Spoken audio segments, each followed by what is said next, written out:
الحمد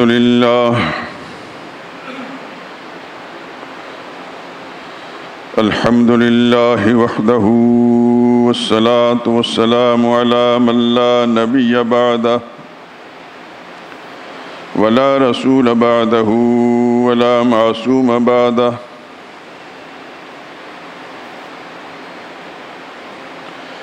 أما بعد فإن خير الحديث كتاب الله وخير الهدي هدي محمد صلى الله عليه وسلم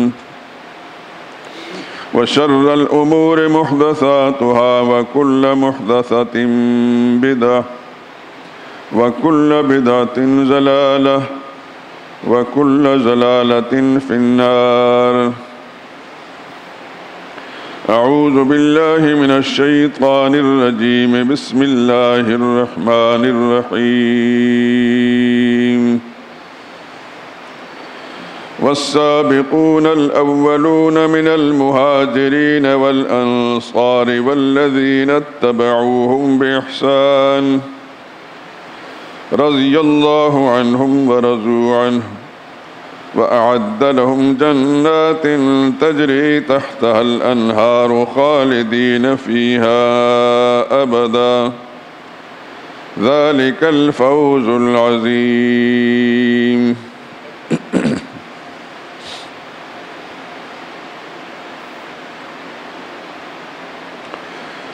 جن لوگوں نے سبقت اختیار کی یعنی سب سے پہلے ایمان لائے مہاجرین میں سے بھی اور انصار میں سے بھی، اور جنہوں نے نیکی کے ساتھ ان کی پیروی اختیار کی، اللہ ان سب سے راضی ہے اور وہ اللہ سے راضی ہیں، اور اللہ نے ان کے لیے باغات تیار کر رکھے ہیں جن کے نیچے نہریں بہ رہی ہیں، وہ ہمیشہ ان میں رہا کریں گے. یہ بہت بڑی کامیابی ہے. سبحان ربک رب العزت عما یصفون وسلام علی المرسلین والحمد للہ رب العالمین. درود پاک پڑھ لیں. اللہم صلی علی محمد وعلی آل محمد كما صليت على إبراهيم وعلى آل إبراهيم إنك حميد مجيد.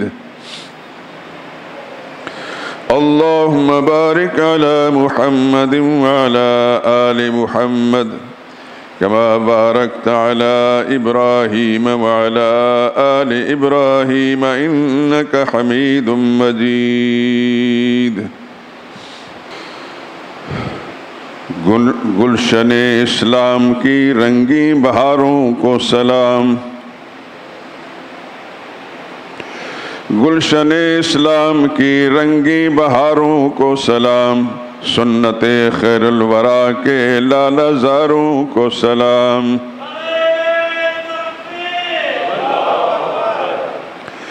حضرت صدیق فاروق غنی و مرتضی، حضرت صدیق فاروق غنی و مرتضی، سنت و توحید کے ان پاسداروں کو سلام. حق تعالیٰ کی پڑی جن پر نگاہ انتخاب، ان وفا پرور نبی کے دوستداروں کو سلام. نور حق پھیلا ہے جن کے دم سے شرق و غرب میں، نور حق پھیلا ہے جن کے دم سے شرق و غرب میں، آسمان رشد کے ان چاند تاروں کو سلام. اقتدا جن کی دکھاتی ہے ہمیں راہ نجات، اقتدا جن کی دکھاتی ہے ہمیں راہ نجات، ان حیات مصطفیٰ کے رازداروں کو سلام. زندگی تھی وقف جن کی دین حق کے واسطے، شرح پیغمبر کے ان خدمت گزاروں کو سلام. جن کی عظمت پر ہیں شاہد آج بھی بدر و حنین، جن کی عظمت پر ہیں شاہد آج بھی بدر و حنین، ان مجاہد غازیوں کو جانثاروں کو سلام۔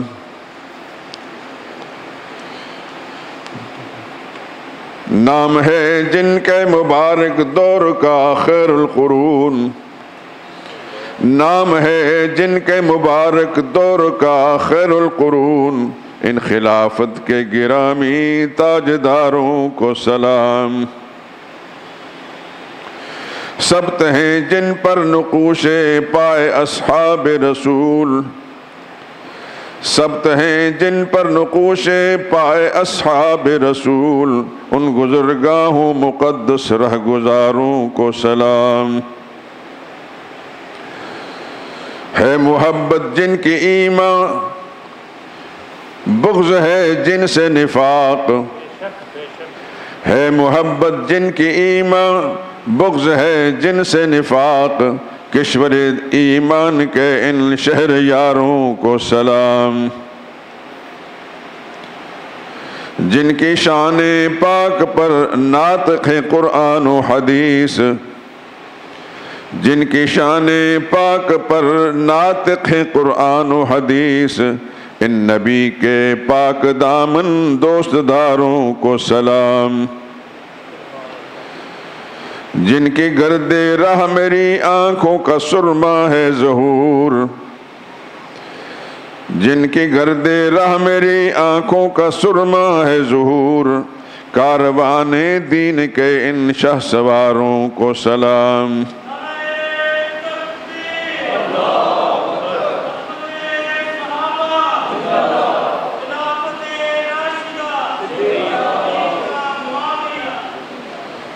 جزاکم اللہ خیرہ۔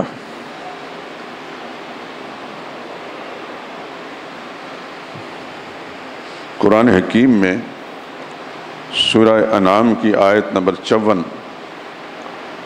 اس میں پروردگار عالم نے اپنے پیغمبر کو صلی اللہ علیہ وسلم مخاطب کر کے فرمایا، اذا جاءک الذین یؤمنون بآیاتنا فقل سلام علیکم۔ میرے نبی، جب آپ کے پاس وہ لوگ آئیں جو ہماری آیتوں کو مان چکے ہیں تو آپ ان پر سلام پیش کریں۔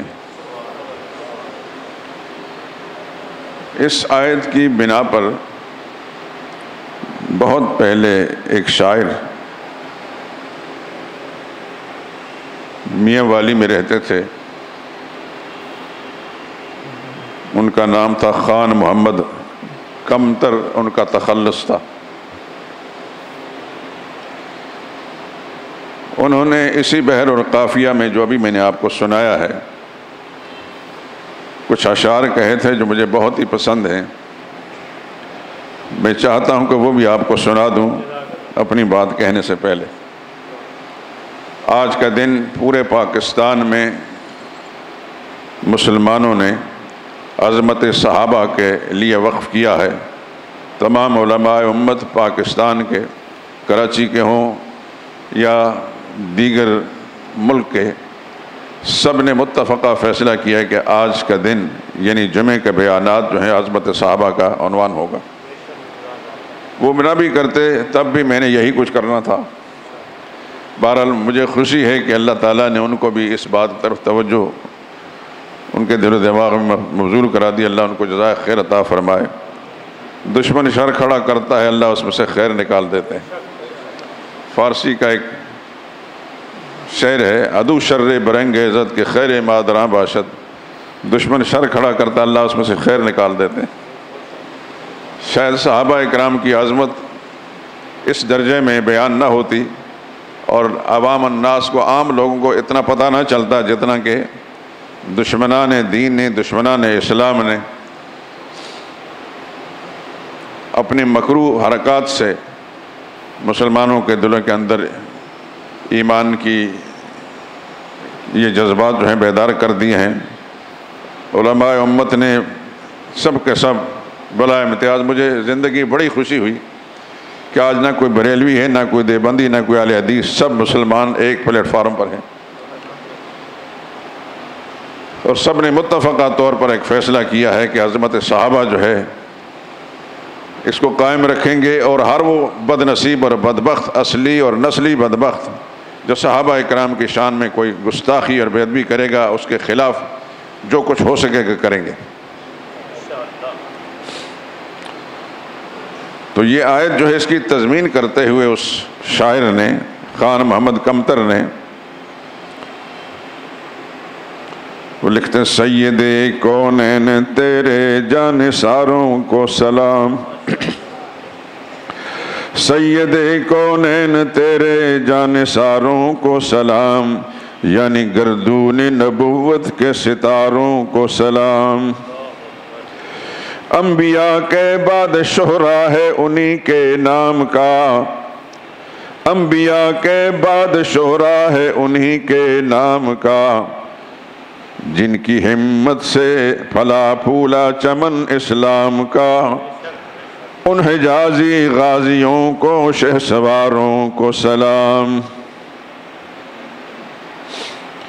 جن کی ہیبت سے لرزتے کفر کے ایوان تھے، جن سے لرزاں شام و روم و فارس و ایران تھے، ان خلافت راشدہ کے تاجداروں کو سلام، جن کا حملہ دشمنوں کو موت کا پیغام تھا،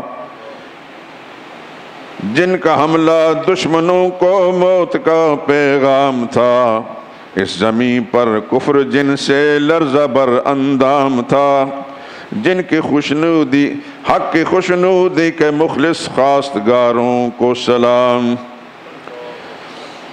جب کہیں باطل سے ٹکراتے تھے حق کے پاسباں، حق پرستوں کے تماشے دیکھتا تھا آسماں، ان کی تیغوں کی چمکتی تیز دھاروں کو سلام،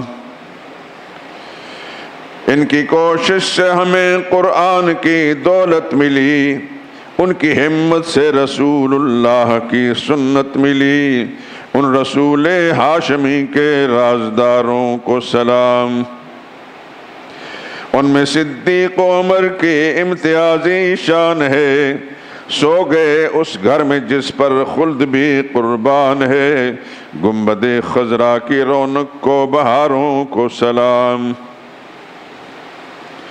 ہر قدم ان کا خدا کے حکم کی تعمیل تھی، ہر قدم ان کا خدا کے حکم کی تعمیل تھی، ان کے ہر قول و عمل میں دین کی تکمیل تھی، دعوت دین الہ کے شاہکاروں کو سلام، دین کی خاطر نہ کمتر فکر و مال و جان کی، ان صحابہ کی محبت جزو ہے ایمان کی، رحمت للعالمین کے پاسداروں کو سلام، سید کونین تیرے جانثاروں کو سلام، یعنی گردون نبوت کے ستاروں کو سلام۔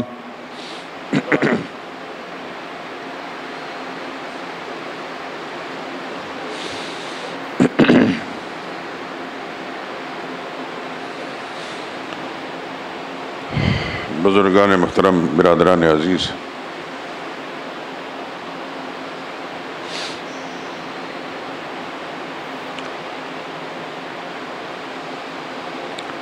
اللہ کا قرآن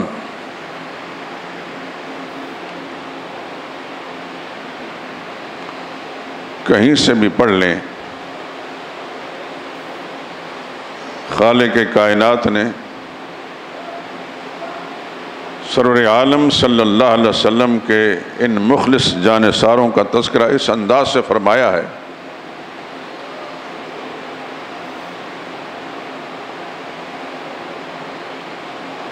حیرت ہوتی ہے۔ یہ اسی زمین پر پیدا ہونے والے لوگ تھے اور کفر سے نکل کر آنے والے لوگ تھے، ان میں سے کوئی خاندانی مسلمان نہیں تھا، لیکن آسمان و زمین کا خالق و مالک ان کی وہ عظمت بیان کر رہا ہے کہ انسان کو بہت حیرت ہوتی ہے، یا اللہ کیا مقام تھا ان کا۔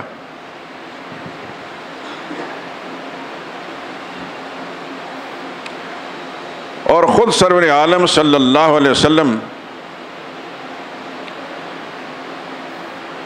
بڑے واضح انداز سے فرماتے ہیں من سب اصحابی فعلیہ لعنت اللہ والملائکۃ والناس اجمعین، جو شخص ذرا بھی میرے صحابہ کے بارے میں، میرے ساتھیوں کے بارے میں بدگوئی کرے، یہ یاد رکھیں اپنے ساتھی خاص طور پر، عربی زبان میں ایک لفظ ہے سب، سین اور با، اور ایک لفظ ہے شتم، شین تا اور میم۔ اردو والے بھی سب و شتم لکھ دیتے ہیں، لیکن ان میں ایک باریک سا فرق ہے جو عام طور پر لوگوں کو معلوم نہیں۔ سب کہتے ہیں مطلق بدگوئی کو، سب کا معنی گالی نہیں ہے، شتم کا معنی گالی ہے۔ تو رسول اللہ نے یہ نہیں فرمایا کہ جو میرے صحابہ کو گالی دے اس پر خدا کی لعنت، خدا کے فرشتوں کی لعنت اور ساری کائنات کی لعنت، بلکہ من سب اصحابی، ذرا برابر بھی میرے صحابہ کے بارے میں بدگوئی کرے گا، ذرا بھی برائی سے تذکرہ کر کے، اس پر خدا کی، پوری کائنات کے خدا کے فرشتوں کی لعنت۔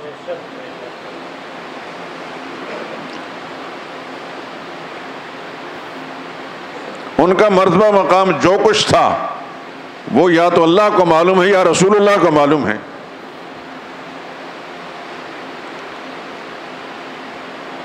میں ایک دو آیتیں آپ حضرات کے سامنے بطور نمونہ پیش کرتا ہوں۔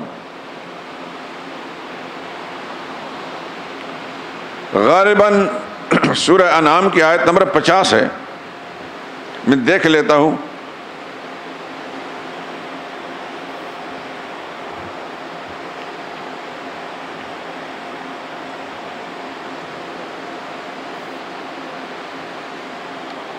آیت نمبر 52 ہے، 50 نہیں۔ پہلے آیت سنیں اور اس کا پھر مطلب۔ وَلَا تَطْرُدِ الَّذِينَ يَدْعُونَ رَبَّهُمْ بِالْغَدَاةِ وَالْعَشِيِّ يُرِيدُونَ وَجْهَهُ مَا عَلَيْكَ مِنْ حِسَابِهِمْ مِنْ شَيْءٍ وَمَا مِنْ حِسَابِكَ عَلَيْهِمْ مِنْ شَيْءٍ فَتَطْرُدَهُمْ فَتَكُونَ مِنَ الظَّالِمِينَ۔ بڑا سخت انداز ہے۔ اللہ اپنے پیغمبر کا مخاطب فرماتے ہیں وَلَا تَطْرُدِ الَّذِينَ يَدْعُونَ رَبَّهُمْ بِالْغَدَاةِ وَالْعَشِيِّ، اپنی محفل سے ان لوگوں کو مت ہٹائیں جو صبح شام اپنے رب کو پکارتے ہیں۔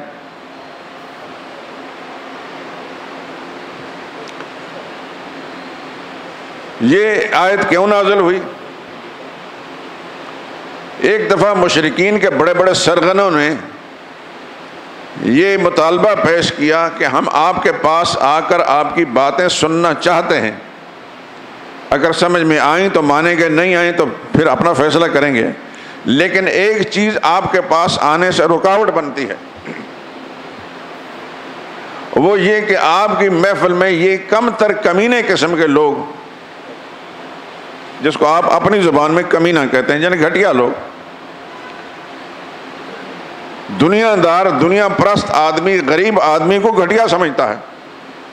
یہ سوچ پہلے بھی تھی اور آج بھی ہے۔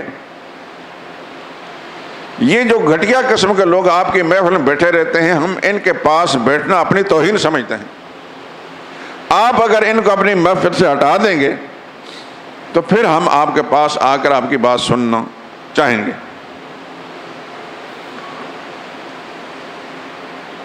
شاید قرآن کریم میں بات نہیں، شاید کہ نبی کریم صلی اللہ علیہ وسلم نے دل میں یہ سوچا کہ یہ تو اپنے ہی ہیں، یہ تو مخلص ہیں، چند لمحوں کے لیے ان کو ادھر ادھر کر دیا، کوئی فرق نہیں پڑے گا۔ اگر اس بہانے سے وہ بدبخت آتے ہیں، ممکن ہے کہ کوئی بات سمجھ میں آ جائے اور ایمان سے مشرف ہو جائیں۔ رسول اللہ صلی اللہ علیہ وسلم نے اظہار نہیں فرمایا، ممکن ہے دل میں یہ خیال آیا ہو کہ اگر ان کو ادھر ادھر کر دیا جائے تو کوئی بڑا نقصان نہیں ہوگا، مگر دلوں کا راز جانے والا رب العالمین، خالق کائنات، سب جانتا ہے اس نے فوری طور پر اپنا حکم نازل کر کے اپنے پیغمبر کو ہدایات دے دی. فرمایا وَلَا تَطْرُدِ الَّذِينَ يَدْعُونَ رَبَّهُمْ بِالْغَدَاةِ وَالْعَشِيِّ، ان لوگوں کو جو صبح شام اپنے رب ہی کو پکارتے ہیں اور اخلاص کے ساتھ پکارتے ہیں، میرے نبی ان کو اپنی مبارک محفل سے مت ہٹائیں.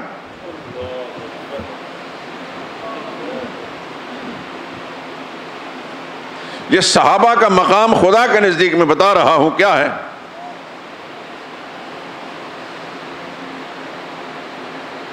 اور یہ صدیق اکبر کی بات نہیں ہو رہی، فاروق اعظم کی بات نہیں ہو رہی، غریب صحابہ کی باتیں ہو رہی ہیں. جیسے حضرت بلال حبشی ہیں، حضرت صہیب رومی ہیں، عبداللہ بن مسعود ہیں، حضرت عمار بن یاسر ہیں. یہ وہ غریب صحابہ تھے. حضرت ابو ہریرہ ہیں جن کے پاس دنیا کا کوئی مال نہیں تھا، اکثر غلامانہ زندگی گزار کر آئے تھے، اور ان کے مالک ان کے اسلام لانے پر ان پر بہت تشدد کرتے تھے. آپ نے علماء سے بارہا سنا ہوگا، پڑھا بھی ہوگا، اس تفصیل میں نہیں جانا چاہتا. یہ غریب لوگ تھے اور مشرکین ان غریبوں کو نبی کے محفل سے ہٹانا چاہتے تھے. اللہ کی طرف سے اپنے پیغمبر کو آرڈر آ گیا، وَلَا تَطْرُدِ الَّذِينَ يَدْعُونَ رَبَّهُمْ بِالْغَدَاةِ وَالْعَشِيِّ، میرے نبی مت ہٹائیں ان کو. یہ وہ لوگ ہیں جو اپنے رب کو صبح شام پکارتے ہیں، یریدون وجہہ، اور ریاکاری سے نہیں، خالص اللہ کی رضا کے لیے پکارتے ہیں. کیونکہ دلوں کے حال جاننے والا، کسی کے اخلاص کو اور عدم اخلاص کو جاننے والا تو اللہ ہے.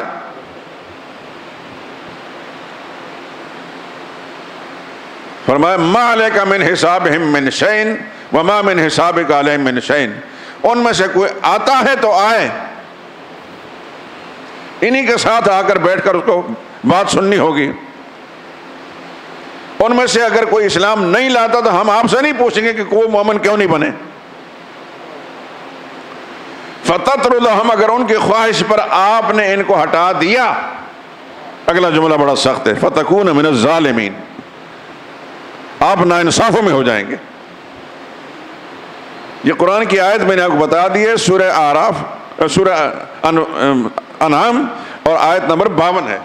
گھر جا کر دیکھ لینا، قرآن کریم کی تفسیر پڑھ لینا.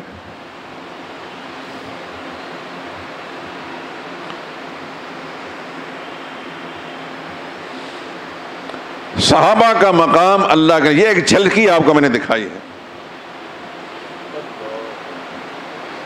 یہ لوگ بھی خاندانی مسلمان نہیں تھے، کوئی کہاں کا تھا، کوئی کہاں کا، کوئی کہاں کا. کسی شاعر نے فارسی زبان، حسن ز بصرہ بلال از حبش صہیب از روم،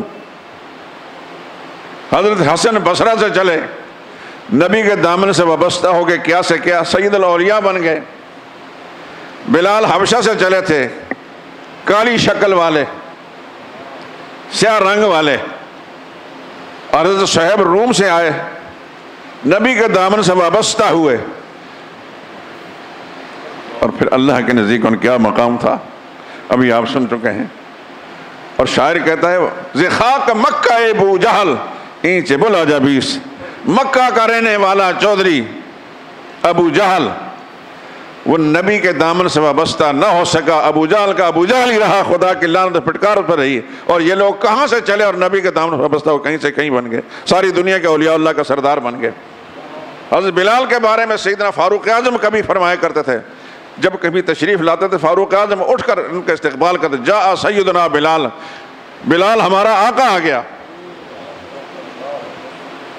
وہ جو غلامانہ زندگی گزار کر آئے تھے، اور اتنا تشدد مشرکین نے کیا تھا کہ جلتے ہوئے کوئلوں پر ان کو لٹاتے تھے، اور ان کے جسم کی چربی پگھل پگھل کر وہ کوئلے بجھ جاتے تھے.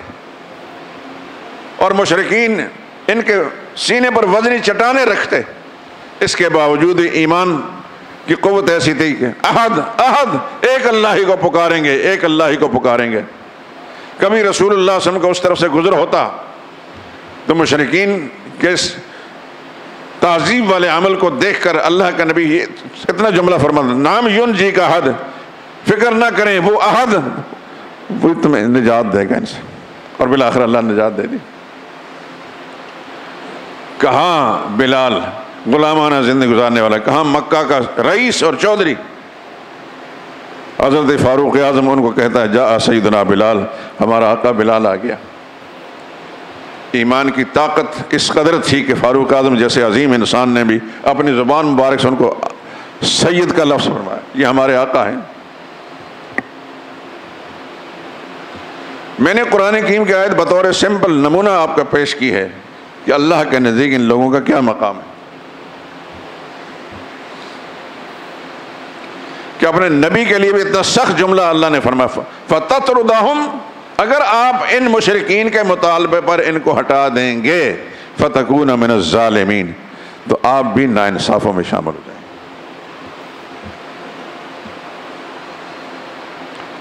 لفظ ظالم کا میں نے ظالم معنی نہیں کیا، اس کے لیے جتنا بھی ہلکا لفظ ہو سکتا تھا۔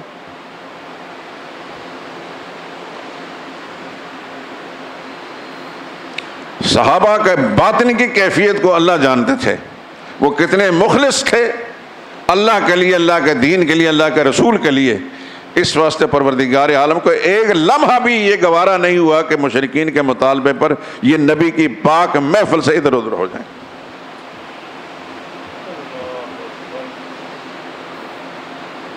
ایک دوسرے مقام پر قرآن کریم میں اللہ فرمائے وَاصْبِرْ نَفْسَكَ مَعَ الَّذِينَ يَدْعُونَ رَبَّهُمْ، میرے نبی اپنے آپ کو انہی لوگوں کے بیچ میں شامل رکھیے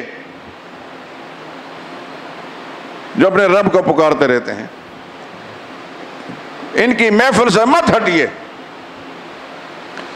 اندازہ فرمائیے کہ اللہ کے نزدیک ان کا کیا مقام ہے۔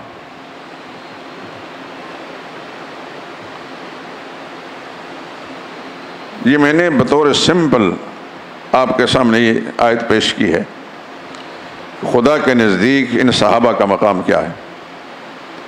ورنہ قرآن کریم کے اندر ابھی میں نے جو آیت پڑھی ہے، یہ آیت نمبر 100 ہے سورہ توبہ کی، وَالسَّابِقُونَ الْأَوَّلُونَ مِنَ الْمُهَاجِرِينَ وَالْأَنصَارِ، سب سے پہلے سبقت اختیار کرنے والے، پہل کرنے والے اسلام میں مہاجرین میں سے بھی، انصار میں سے بھی، وَالَّذِينَ اتَّبَعُوهُمْ بِإِحْسَانٍ، اور جو ان کے پیچھے پیچھے آئے نیکی کے ساتھ، ان سب کو اللہ نے فرمایا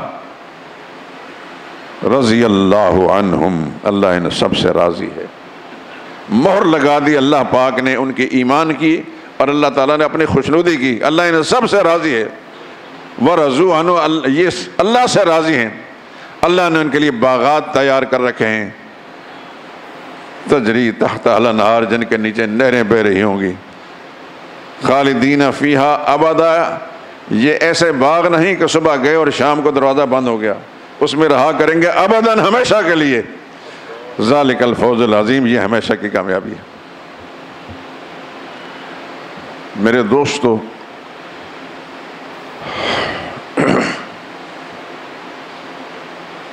ہماری بد نصیبی ہے، ہمارے عوام کی بھی بد نصیبی، حکمران طبقے کا ذکر میں نہیں کرتا، اس لیے کہ جہاں تک مجھے یاد ہے ایک آدھ کو چھوڑ کر اگلے پچھلے سب کے سب اسلام بیزار رہے۔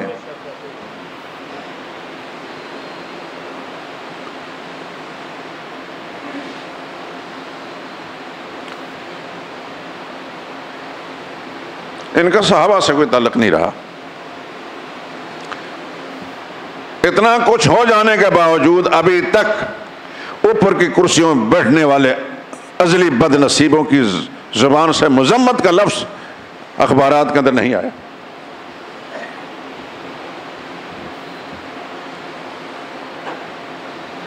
زیادہ سے زیادہ علماء نے مذمت کی،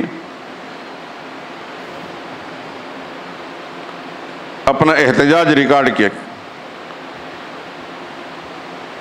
اور آج خطبات جمعہ میں ہر آدمی اپنی اپنے استعداد و صلاحیت کے مطابق اپنے جذبات کا اظہار کرے گا، لیکن یہ سیاسی بد نصیب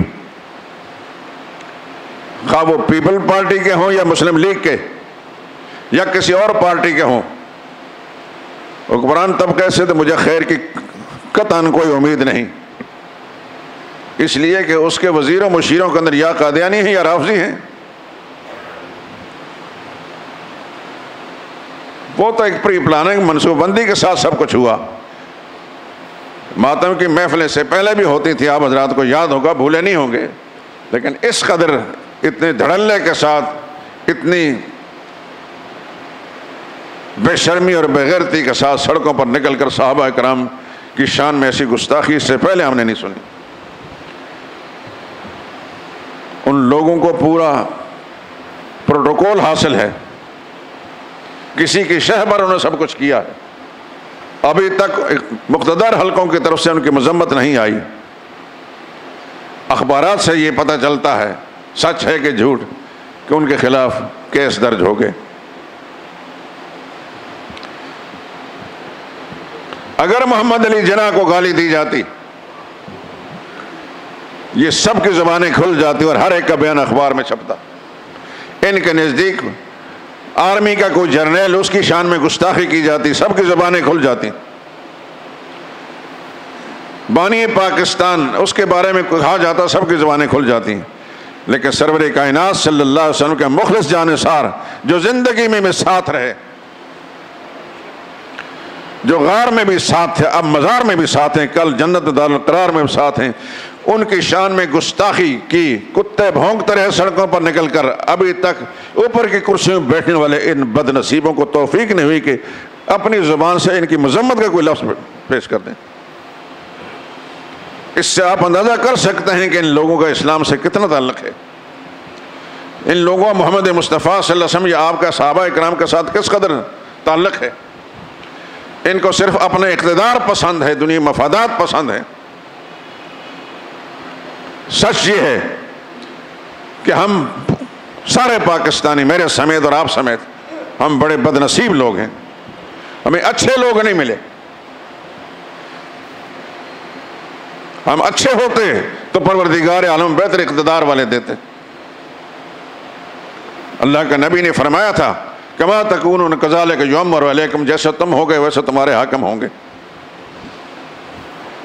ایسا لگتا ہے کہ اللہ کی نظروں سے ہم سب گرے ہوئے ہیں، اور اللہ نے ہم پر وہ لوگ مسلط کر دیے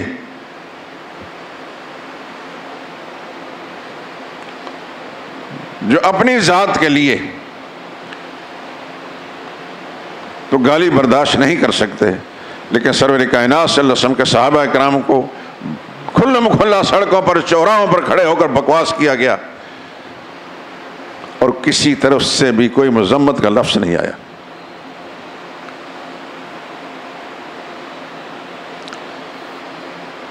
یہ اس بات کی دلیل ہے کہ ہمارا مقتدر طبقہ جو ہے ان کا اسلام سے کتنا تعلق ہے، پیغمبر اسلام صلی اللہ علیہ وسلم کی عظمت اور محبت ان کے دل میں کتنی ہے، سرور عالم صلی اللہ علیہ وسلم کے صحابہ کرام کا احترام ان کے دل میں کتنا ہے۔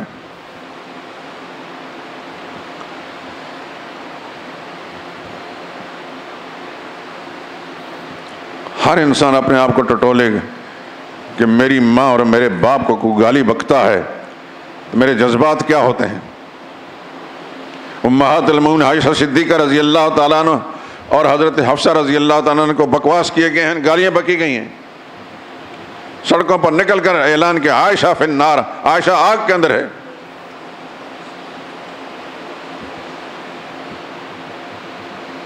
سب صحابہ کا اور ازواج مطہرات کا نام لے لے کر کتے بھونکتے رہے، اور کتوں کے ساتھی جو ہے بے شمار کا لفظ ساتھ ساتھ بولتے رہے، لیکن ابھی تک میرے علم میں اتنا ہی آپ حضرات کو شاید ہو کہ کسی کتے کو گرفت میں لیا ہو، کسی پر کوئی واقعی کوئی ایسا کیس بنا ہو۔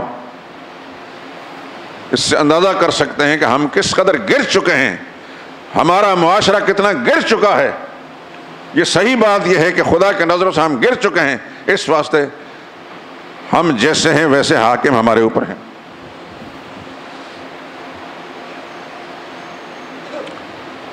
اور ہم خوشی سے انہوں نے ان کو قبول کر رکھا ہے۔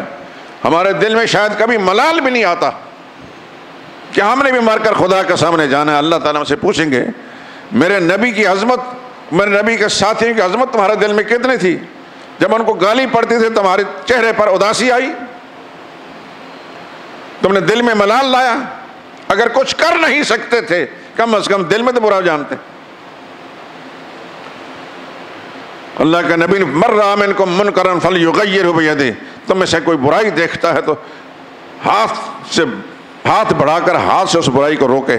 فَإِن لَّمْ يَسْتَطِعْ، اگر ہاتھ سے نہیں روک سکتا فَبِلِسَانِهِ، تو زبان اس کے خلاف چلائے، زبان سے اس کی مذمت کرے، برائی بیان کرے. فَإِن لَّمْ يَسْتَطِعْ، اگر یہ بھی نہیں طاقت رکھتا فَبِقَلْبِهِ، تو دل سے اس کو برا سمجھے. لیکن یہ آخری درجہ ذالک اضعف الایمان، کمزور ترین ایمان والا وہی آدمی ہوگا جو نہ ہاتھ سے برائی کو روک سکتا ہے، نہ زبان سے اس کے خلاف کا احتجاج کر سکتا ہے، صرف دل میں ملال لاتا ہے. وہ کمزور ترین ایمان والا آدمی.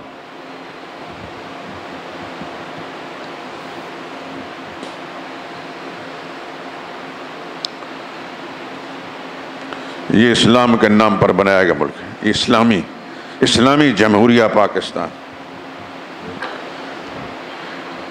مسجدوں کے اندر نماز پڑھنے کا اسلامی جمہوریہ پاکستان نام ہے، تو اس سے بہتر اسلامی جمہوریہ ہندوستان ہے. وہاں کی مساجد میں اس سے کہیں زیادہ حاضری ہوتی ہے. 1980 میں ہم دہلی میں گئے، 8 دن دہلی میں رہا ہوں میں. زیادہ تر ہماری نمازیں جامع مسجد دہلی میں ہوتی تھیں. وہاں اگر کوئی جماعت سے رہ گیا ان کو جگہ نہیں ملتی تھی. پہلی مرتبہ جب گیا مجھے پتہ نہیں تھا، مغرب کی نماز کے وقت ہم جب پہنچے جماعت ہو چکی تھی لیکن کسی صف میں کوئی جگہ نہیں تھی. تو میں نے اپنے طور پر یہ سوچا کہ جس طرح ہمارے مساجد کے اندر کوئی جلسہ ہو تو بعض اوقات ہجوم زیادہ ہوتا ہے، جگہ نہیں ملتی. تو میں نے یہ کہا کہ یہ کوئی جلسہ تھا.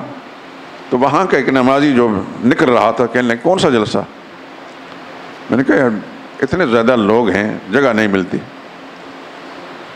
تو اس نے مجھے کہا کہ آپ کہاں کے رہنے والے ہیں؟ میں نے کہا میں پاکستان سے آیا ہوں. کہنے لگا ہمارے ہاں یہ جلسہ ہر روز ہوتا ہے.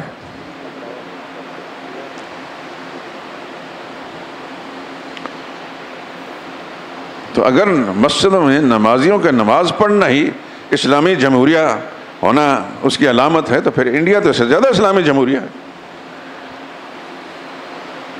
میں ساری تفصیلات میں نہیں جانا چاہتا، میں صحیح بات بتاتا ہوں دیانتداری کے ساتھ.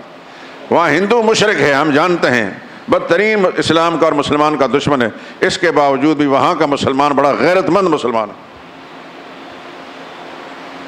ان کے پاس اقتدار نہیں لیکن اپنے اللہ اس کے رسول کے ساتھ سچی وابستگی ان کو حاصل. میں سہارنپور گیا، دوسرے شہروں کے اندر گیا، ہر جگہ مسجدیں بھری دیکھی میں نے.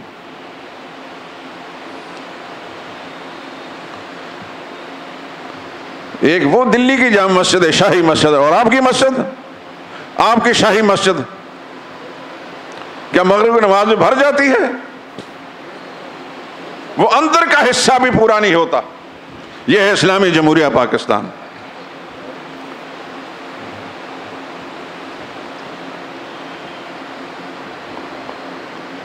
ہم شاید اپنی بدعمالیوں کے سبب اللہ کی نظروں سے اتنے گر چکے ہیں کہ ہمارا یہ انجام ہے. بہرحال میرے دوستو، یہ ایک حقیقت ہے کہ آگے کے حال تو رب العالمین کو معلوم ہے کہ کیا ہونے والا ہے، لیکن خوفناک قسم کے منصوبے بن چکے ہیں اس ملک سے خالص اسلام کو، وہ اسلام جو محمد مصطفیٰ صلی اللہ علیہ وسلم اور صحابہ کرام نے دنیا کے اندر پیش کیا تھا، اس کو ختم کرنے کے لیے خوفناک منصوبے بن چکے ہیں. میرا اور آپ کا کیا ہوگا یہ میرا رب جانتا ہے. ہر انسان کو اپنا سوچنا چاہیے. زندگی کچھ دن گزار کر میں نے اس دنیا کو چھوڑنا ہے، میرے ایمان کی کیا حالت ہوگی؟ میں زندہ ہوں اور ابھی تک میں کچھ کر نہیں سکا. میرے صدیق کو سڑکوں کے اوپر چوکوں کے اندر کھڑے ہو کر گالیاں بکی گئی ہیں. میں اس کے لیے مذمت کے الفاظ میں نہیں پیش کر سکا۔ کراچی کی سڑکوں پر کھلم کھلا سیدنا معاویہ رضی اللہ تعالیٰ عنہ اور ان کے والد گرامی سیدنا ابو سفیان کو گالیاں بکی گئیں، لیکن ابھی تک ہمارے علم میں نہیں کہ ان ملعونوں کو گرفتار کر کے قوم کے سامنے لایا گیا ہو، اور ایسا ہوگا بھی نہیں۔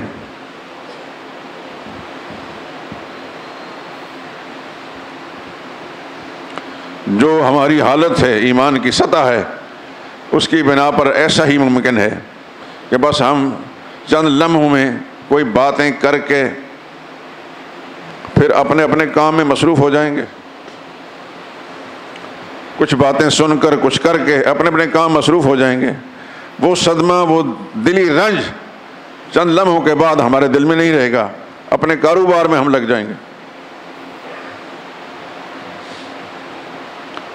اور پاکستان جیسے اس نام نہاد جمہوریہ ملک کے نتیجے میں آپ نے دیکھا کہ سویڈن کے اندر قرآن کریم کو جلایا گیا ہے، اور ناروے کے اندر رسول اللہ صلی اللہ علیہ وسلم کے خاکے پھر بنائے گئے ہیں۔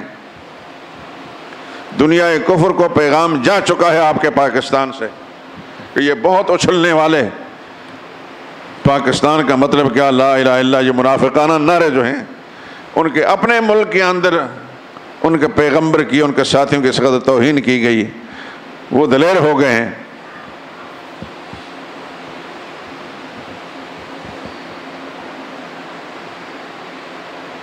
آگے آگے دیکھیں کیا ہوتا ہے۔ اخباری بیانات چھاپ دینے سے ان کے صحت پر کوئی فرق نہیں پڑے گا۔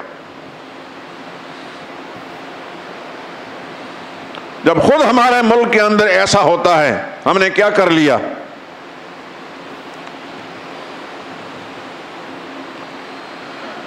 اللہ اکبر۔ میرے دوستو، یہ ایک درد دل ہے جو میں آپ کو سنا رہا ہوں، آپ اپنے طور پر سوچیں کہ میری ذمہ داری کیا ہے، میں کیا کر سکتا ہوں۔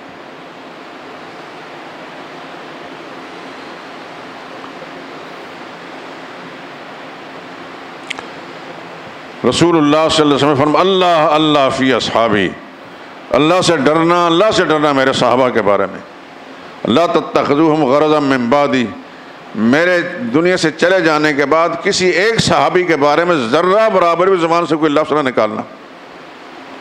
فمن احبہم فبحبی احبہم، جو میرے صحابہ سے پیار کرے گا اس خوش نصیب کو چونکہ مجھ سے پیار ہے اس لیے میرے ساتھی بھی اچھے لگتے ہیں۔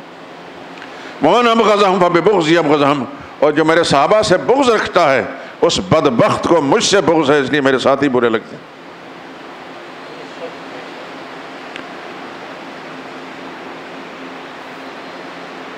ایک دوسری حدیث کے اندر آتا ہے، لا تمس النار مسلما رآنی ورآ من رآنی، اس خوش نصیب جس نے مجھے دیکھ لیا اس مسلمان کو جہنم کی آگ نہیں چھوئے گی۔ جس نے مجھے حالت ایمان میں دیکھ لیا اور اس ایمان کو لے کر چلا گیا اس کو آگ نہیں لگے گی۔ لیکن اس پر بس نہیں فرما ورآ من رآنی، میرے دیکھنے والے یعنی صحابہ کو جس نے حالت ایمان میں دیکھ لیا اس پر بھی آگ حرام ہے۔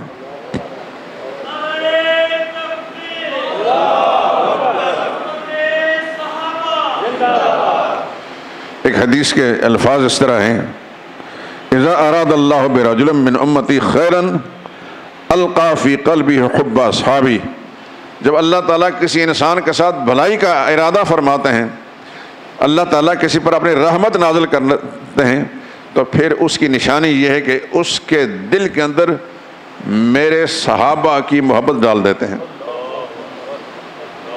یہ نشانی ہے اس بات کی کہ خدا کی رحمت کا حقدار بن چکا ہے جس کے دل میں صحابہ کی محبت ہے۔ اور اس کا مفہوم مخالف بھی ذہن نشین فرما لیں، جو صحابہ سے بغض رکھتا ہے اس پر خدا کی لعنت ہی ہوگی۔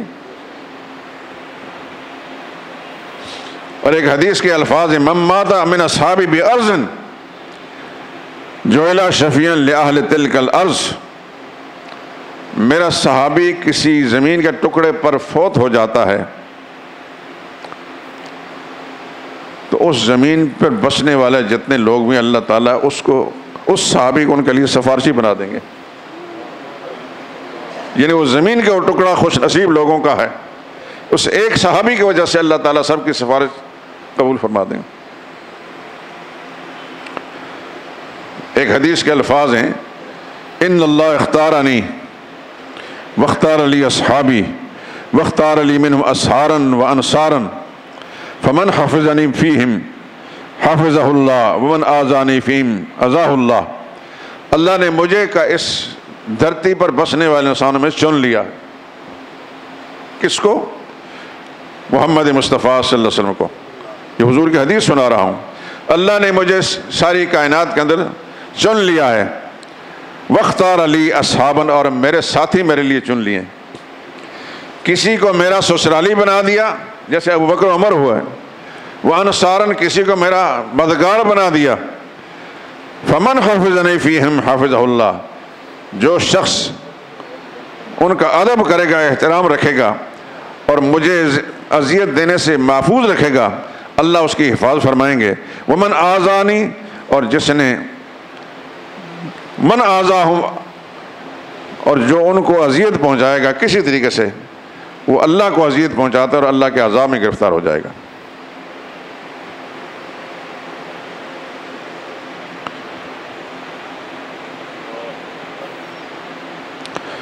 قرآن کریم میں ان الذین یؤذون اللہ ورسولہ لعنہم اللہ فی الدنیا والآخرہ، جو اللہ کو اور اللہ کے رسول کو اذیت پہنچانا چاہتے ہیں، دکھ دینا چاہتے ہیں، خدا کی دنیا آخرت میں ان پر لعنت ہے۔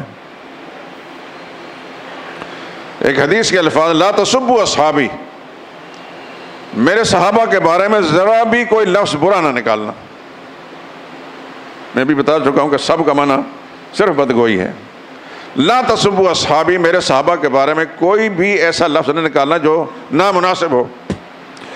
فلو ان احدکم انفق مثل احد، بالفرض تم میں سے کوئی شخص اتنا بڑا مالدار ہو جتنا احد پہاڑ ہوتا ہے، احد پہاڑ جتنا سونا اس کے پاس ہو۔ آپ نے احد پہاڑ دیکھا ہے نا؟ جن خوش نصیبوں نے دیکھا ہے اس کو یاد ہوگا، بہت بڑا پہاڑ ہے۔ میں جب بھی جاتا ہوں تو مجھے یہ حدیث آتی ہے، میں اس کو بڑا غور سے دیکھتا ہوں۔ فلو ان احدکم انفق مثل احد ذهبا، تم میں سے احد پہاڑ جتنا سونا اللہ کی راہ میں خرچ کر دے، اور اس کے مقابلے میں میرا صحابی آدھ سیر جو خرچ کرے، تم میں سے کوئی شخص احد پہاڑ جتنا سونا خدا کی راہ میں خرچ کرے اور میرا صحابی آدھ کلو آدھ سیر جو خرچ کرے، ما بلغ مد احد ولا نصیفہ، اس میرے صحابی کے اس عمل کا مقابلہ نہیں کر سکتا۔ کیا وجہ ہے؟ میں اس سے پہلے بھی کسی موقع پر یہ بات بیان کر چکا ہوں۔ آپ اخلاص کے ساتھ احد پہاڑ جتنا سونا خدا کی راہ میں خرچ کریں، اللہ ہی کے نام پر خرچ کریں، اور وہ اللہ ہی کے نام پر آدھ کلو جو خرچ کریں، تو پھر اتنا بڑا فرق کیوں ہے؟ پھر بھی ہم اس کا درجہ حاصل نہ کر سکیں جس نے آدھ کلو جو خرچ کیا۔ اس کی وجہ بتاتا ہوں۔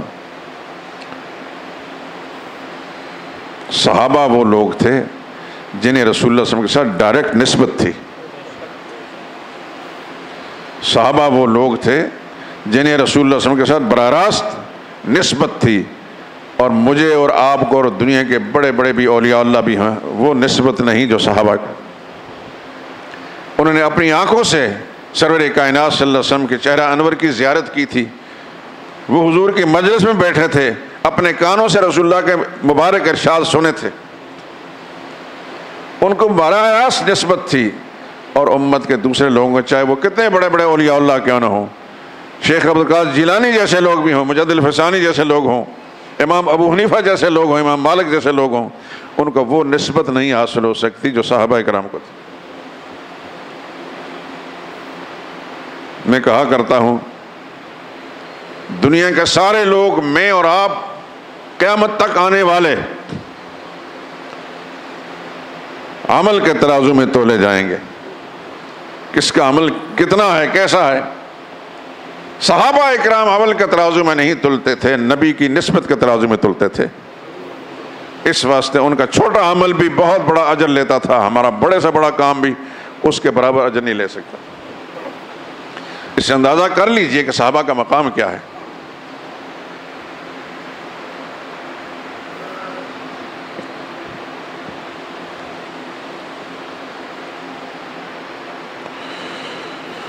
اللہ اکبر۔ حضرت حسن بصری یہ بہت بڑے تابعی، بہت بڑے ولی اللہ ہیں، بصرہ کے رہنے والے تھے، اجلہ تابعین میں سے۔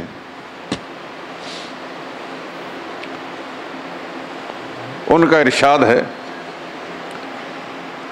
صحابہ اکرام کا معاملہ ایسا ہے، وہ حاضر تھے اور ہم غائب، وہ اس موقع پر حاضر تھے اور ہم نہیں تھے۔ جس معاملے میں صحابہ اکرام کا اتفاق نظر آئے گا ہم اس کے پیچھے چلیں گے، اور جس معاملے میں ہمیں صحابہ اکرام کا کوئی اختلاف نظر آئے گا ہم خاموشی اختیار کریں گے، اپنی رائے نہیں ظاہر کریں گے۔ یہاں ایک بات عرض کرتا ہوں، آپ حضرات چونکہ پڑھے لکھے ہیں، ایک تعلیمی شہر سے تعلق رکھتے ہیں، بہت کچھ سنا ہوگا، بہت کچھ پڑھا ہوگا آپ نے، ناولوں میں بھی پڑھا ہوگا، اسکولوں کالجوں کے اندر بھی پڑھا ہوگا، مولویوں کی تقریریں بھی سنی ہوں گی، مولویوں کی لکھی ہوئی کتابیں بھی پڑھی ہوں گی،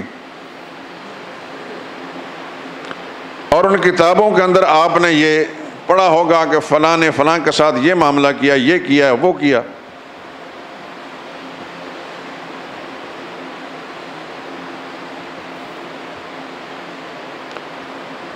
میں پوری ذمہ داری کے ساتھ یہ بات کہہ رہا ہوں، اور انشاءاللہ العزیز پورے دعوے سے کہتا ہوں کہ پوری دنیا کا کوئی صاحب علم انسان، بشرطے کہ صاحب علم میری اس بات تردید نہیں کرے گا،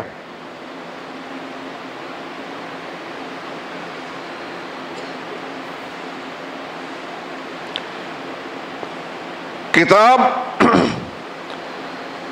پہلے نمبر کی کتاب وہ اللہ کا قرآن ہے۔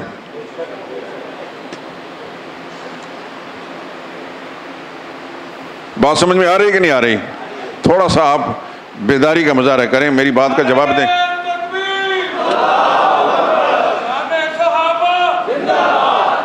یہ کتاب کتاب اللہ، اس میں ایک شوشہ بھی اس کا کمزور نہیں، بدلا ہوا نہیں، یہ اللہ کا کلام ہے۔ اِنَّا نَحْنُ نَزَّلْنَا الذِّكْرَ وَإِنَّا لَهُ لَحَافِظُونَ، اللہ کا اعلان اس کے اندر موجود ہے، یہ نصیحت نامہ ہم نے اتارا کیا اور اس کے محافظ اور چوکیدار اور پہرےدار بھی ہم ہیں۔ قرآن سے جب پوچھتے ہیں تو قرآن کہتا ہے اولئک ھم المفلحون، یہ صحابہ سب کے سب کامیاب لوگ تھے۔ قرآن سے پوچھتے ہیں کہتا ہے اولئک ھم المتقون، یہ سارے کے سارے تقوی والے تھے۔ قرآن کہتا ہے اولئک ھم الراشدون، سارے ہدایت یافتہ تھے۔ قرآن کہتا ہے اولئک فی جنات مکرمین، یہ جنتوں کے اندر عزتوں کے ساتھ رہیں گے۔ قرآن کہتا ہے اولئک ھم الراشدون، یہ سب ہدایت والے تھے۔ قرآن کہتا ہے اولئک ھم المؤمنون حقا، یہ پکے ایمان والے تھے۔ قرآن کہتا ہے اولئک کتب فی قلوبہم الایمان، یہ وہ لوگ ہیں صحابہ کہ اللہ نے اپنے تقدیر کے قلم سے ان کے دلوں کے اندر ایمان لکھا ہے۔ اللہ کے لکھے ہوئے کو کون مٹا سکتا ہے؟ اللہ نے خود اعلان کیا اولئک ھم المؤمنون حقا، یہ پکے ایمان والے ہیں، کیونکہ ان کے دلوں میں اللہ نے ایمان لکھا ہے۔ قرآن کہتا ہے اولئک الذین امتحن اللہ قلوبہم، اللہ نے ان کے دلوں کا امتحان لیا ہے، اور دلوں کے امتحان جب لیا تو اندر سے تقوی نکلا۔ قرآن کہتا ہے اولئک حزب اللہ، یہ اللہ کی جماعت ہے۔ قرآن تو صحابہ کے بارے میں یہ کہتا ہے، قرآن کی کوئی آیت کمزور نہیں ہے، قرآن کی کوئی آیت ضعیف نہیں ہے، قرآن تو ان کی صفائیاں پیش کرتا ہے۔ اولئک ھم الراشدون، اولئک ھم المتقون، اولئک ھم المفلحون، اولئک کتب فی قلوب الایمان، ان کے دل میں اللہ نے ایمان لکھ دیا ہے۔ اولئک حزب اللہ، یہ اللہ کی جماعت ہے۔ قرآن کی کوئی آیت کمزور نہیں، کوئی بات کمزور نہیں۔ اب حدیث کو دیکھیں گے، حدیث کی کوئی بھی روایت جو قرآن کے ساتھ میل کھاتی ہوگی سر آنکھوں پر، ایسا نہیں ہو سکتا کہ اللہ اپنے نبی پر قرآن نازل فرمائے اور قرآن کچھ کہے اور وہ نبی اس قرآن کے خلاف خود کچھ فرمائے۔ ایسا نہیں ہو سکتا۔ نبی نے جو کچھ فرمایا وہی فرمایا جو اللہ کا قرآن ان پر نازل ہوا۔ یہ بات سمجھ میں آ رہی کہ نہیں آ رہی؟ ہر حدیث روایت کے نام پر جو صحابہ کرام کی بدگوئیوں سے موجود ہے، وہ سمجھو کسی جعلساز نے گھڑی ہے، وہ خدا کے نبی کا فرمان نہیں۔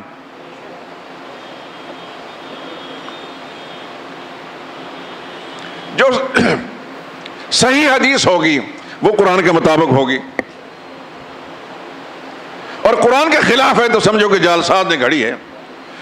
اب تیسرا درجہ آتا ہے تاریخ کا۔ تاریخ تو میرے اور آپ جیسے لوگوں نے لکھی ہے، فرق صرف اتنے کہ ذرا پہلے تھے، ہم پیچھے آئے۔ اگر انہوں نے کوئی بات صحابہ کی مدح میں لکھی ہے تو سر آنکھوں پر یہ سمجھے کہ قرآن کے مطابق ہے، یہ ٹھیک ہے۔ اور اگر ان کی تاریخ کی کتابوں سے کوئی قضا صحابہ کی مذمت نظر آ رہی ہے، یا صحابہ کرام آپس میں اختلاف کرتے تھے یا ایک دوسرے سے بغض رکھتے تھے، ایسی کسی بات کو ہم پڑھنے کے بعد پاؤں کی جوتی کے نیچے رکھ کر رون ڈالیں گے، اس کو آگ میں ڈال دیں گے، اس کو گندگی کے ڈھیر میں پھینک دیں گے، قرآن کریم کو نہیں چھوڑ سکتے۔ میں پوری ذمہ داری سے بات کر رہا ہوں دوستو، کسی صاحب علم سے پوچھیں، ہر نتو بھتو سے نہیں، نہ وہ بتا سکتا۔ میں ایک طالب علم ہوں اور دن رات کتابوں ہی کے اندر رہتا ہوں، اللہ کا شکر ادا کرتا ہوں کہ اللہ پاک نے مجھے اپنے رحمت کے ساتھ صحیح راستے پر رکھا ہے۔ اس لیے پوری جرأت کے ساتھ، ہمت کے ساتھ اور خود اعتمادی کے ساتھ بات کر رہا ہوں۔ قرآن کو نہیں چھوڑا جائے گا، وہ ہمارے دین ایمان کا منبع ہے، مبدا ہے، ماخذ ہے۔ ہر وہ حدیث جو قرآن کے مطابق ہوگی سر آنکھوں پر، لیکن کوئی روایت قرآن کے خلاف ہے تو سمجھو کوئی جعلساز نے گھڑی ہے، وہ صحیح حدیث نہیں۔ کیونکہ آپ بھی سمجھتے ہیں نبی کبھی قرآن کے خلاف کوئی بات نہیں کر سکتے۔ قرآن کس پر نازل ہوا؟ نبی پر نازل ہوا۔ تو جو قرآن اللہ تعالیٰ نے اپنے نبی پر نازل کیا، وہ قرآن جب نبی نے قوم کو سنایا، بعد میں پھر نبی اس قرآن کے خلاف کوئی بات کر سکتے ہیں؟ معلوم ہوا کہ صحیح حدیث وہی ہے جو قرآن کے مطابق ہے۔ اب رہی تاریخ کی بات، اگر قرآن کے مطابق ہے، حدیث کے مطابق ہے تو صحیح ہے، نہیں تو اس کو ردی کی ٹوکری میں پھینک دیا جائے گا، اسے کوئی حیثیت بھی نہیں۔ میں نے بالکل صاف کلیئر بات آپ سے کی، مت کہ فلاں صاحب نے لکھا، فلاں صاحب نے فلاں کی کوئی حقیقت بھی نہیں۔ صحابہ کے قدموں کے ساتھ لگی ہوئی مٹی جو ہے اس مٹی کے برابر یہ سارے کے سارے نہیں تھے۔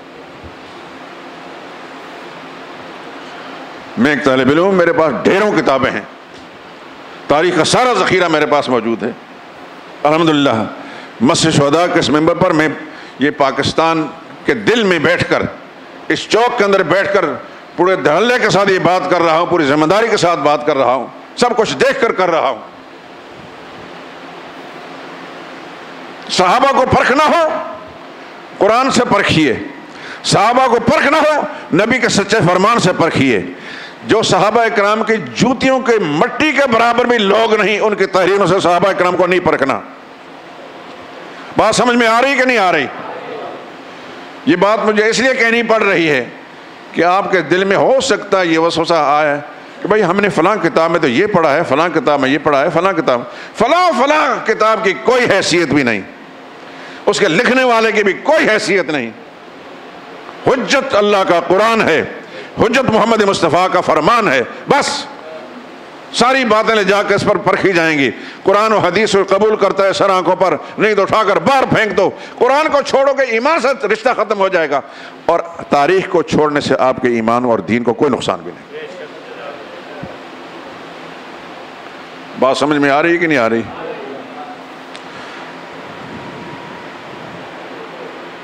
وآخر دعوانا الحمدللہ رب العالمین۔